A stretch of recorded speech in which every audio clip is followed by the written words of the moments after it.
Nobody voted for this candidate. It has no face, no office, no little flag pin.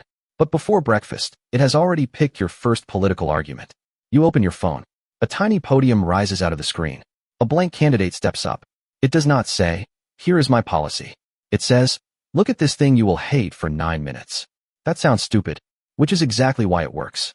Politics is not only ideas. It is attention. If a story grabs your thumb, it gets a microphone. If it gets a microphone, it starts feeling normal. The feed does not need to invent your opinions. Too much paperwork.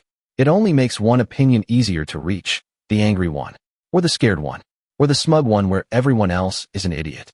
Every tap becomes a note on its clipboard. Soon it knows your political weather. Outrage before coffee. Certainty after lunch. Doom at 11:47 p.m. This can be useful. Sometimes a tiny video shows a real problem. Sometimes a joke says what the press conference will not.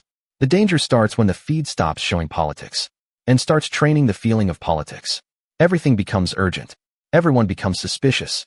Your side becomes heroic. Their side becomes a cartoon with bad posture. Then the candidate has done its job. It did not change your mind. It changed the room your mind lives in. So ask one small question. After 10 minutes on this app, what kind of citizen am I being asked to play? Detective? Fan? Angry unpaid campaign staffer? If it is the third one, close the tiny office. Because the feed does not run for office. It runs the room. At this point, the feed looks like a bad candidate. But it is actually stranger than that. A normal candidate wants your vote. The feed wants your role. It asks, "Today are you the detective? The fan? The unpaid campaign intern with no snacks?" It changes roles with tiny props. A magnifying glass. A foam finger. A clipboard with a headache. A normal campaign starts with a promise. Better jobs. Safer streets.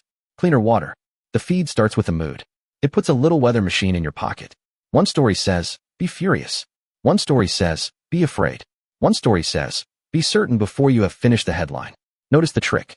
It does not need the whole room to agree. It only needs the loudest feeling to arrive first. The first feeling becomes the floor. Everything else has to stand on it. Facts arrive wearing shoes in someone else's house. Corrections arrive late, holding a tiny broom. And nuance is still trying to find parking. Human politics has always needed shortcuts. Nobody can inspect every budget, court case, and sewer pipe. So we use signals. Who is angry? Who is trusted? Who seems honest? Who is laughing too hard? These signals are not stupid. They are how big groups move without reading 1,000 PDFs. The feed understands that. It does not throw you a library. It hands you a flashlight. Then it keeps pointing the flashlight at the same corner. The first move is selection. The feed does not show you politics. It makes a tiny museum of what you might touch. The calm thing goes on a high shelf. The outrageous thing gets a red carpet. You can still choose. But one door has snacks and a marching band. The other door has a folding chair. The second move is repetition. See one angry post, it is a post. See 10, it becomes weather. See it every day, it becomes the shape of the sky. Now when someone says calm down, they sound like they have not looked outside. That is not persuasion. That is furniture. The third move is costume. The feed hands you an outfit. Detective, fan, prosecutor, survivor. Every outfit comes with lines to say. The detective says, "What are they hiding?" The fan says, "Our side would never." The prosecutor says, "Finally, evidence." The survivor says, "If I look away, I am unsafe." Then a normal story lands in the wrong costume. A budget dispute becomes a murder mystery. A school meeting becomes a holy war. A typo becomes a clue. A boring compromise becomes betrayal. Now, to be fair, the feed is not useless. Sometimes the official room is asleep. Sometimes a small video shows the cracked road. Sometimes a joke says what a press conference will not. Sometimes people with no microphone finally get one. That matters. The problem is not that the feed shows anger. Anger can be a fire alarm. The problem is when every sound becomes a fire alarm. Then nobody smells smoke. They just start living in the siren. This is where the candidate gets powerful. It does not say, "Vote for me." It says, "Live in my room." In that room, every chair faces the phone. The window points at the same storm.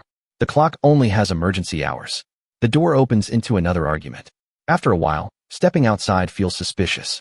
A quiet person looks bought. A cautious person looks weak. A complicated person looks guilty. The feed has changed the test. It no longer asks, "What happened?" It asks, "Whose side are you performing?" So here's the small test. After 10 minutes on an app, ask, did I learn a problem?